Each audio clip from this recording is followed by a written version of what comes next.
This video comes to you in two parts. Part 1. So due to recent events, there are a couple more of you guys out there, which always makes me really nervous. So to overcome that little awkward step in our relationship, I thought I'd tell you a little bit about myself. Hi, I'm Hillary, and I'm a ginger, which basically means that I'm a mutant. So I thought I'd tell you all what it's like, because I'm sure you're really curious. Basically, my life consists of fiery tempers and picking fights with people because of my sharp tongue. Clearly, as a teenager with red hair, I'm a mischievous demon with no soul. What? You don't believe me? Smart kid you are, so. My life is in fact not characterized by a mutant temper and devilish ways. So I told you guys in my last video that I went to DC to lobby to a senator about a cause that I felt strongly about. Side note, Hank Green makes my life, day, year, whatever you will. I've been feeling really down about me and YouTube lately. That's why I didn't post videos for like 3 weeks.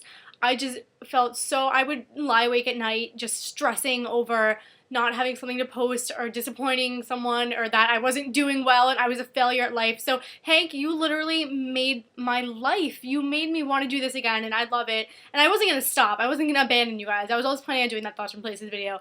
But I just felt so down and you made me so happy. So thank you so much. I can't even tell you how much I appreciate it. So some of you guys picked up on the fact that I was lobbying for LGBT rights, which is something that I feel very strongly about. In my research, I came across this little nursery rhyme by Adrian Mitchell, which I'm going to read to you right now because I'm a huge nerd. You get it for being Jewish, get it for being black, get it for being chicken, get it for fighting back. You get it for being big and fat, get it for being small. Oh, those who get it, and get it for any damn thing at all. Basically what this means is that in modern day society, anyone can find any characteristic to pick apart someone.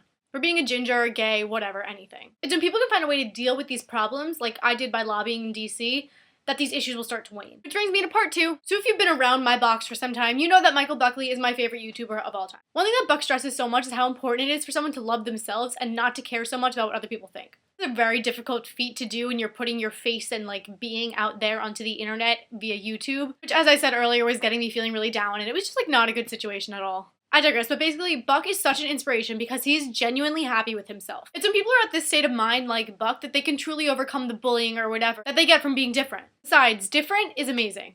On Buck Factor, Buck highlights new different talent every week and it inspires us to embrace our crazy weirdness. Side note, it's basically my dream to be on Buck Factor just because you know how much I love Buck. If any of you had the ability to make that happen, I don't know how. I asked Mike Lombardo, hi Mike, how to get that to happen. He said, oh, tweet Buck. So if you guys want to tweet Buck or if you want to like my video on Facebook, it's posted on his wall. I don't know. I feel like a tool saying that. Sorry. But yeah, I'd basically explode. In the thingy below, I want to know why you're crazy, weird, and different. So in a nutshell, this crazy video is me saying, embrace your crazy, different weirdness because it's awesome. And if you don't, my fiery temper might come back to haunt you. Oh, and if you're new here, you might learn that I kind of am in love with all of my subscribers, so flowers show up at your door.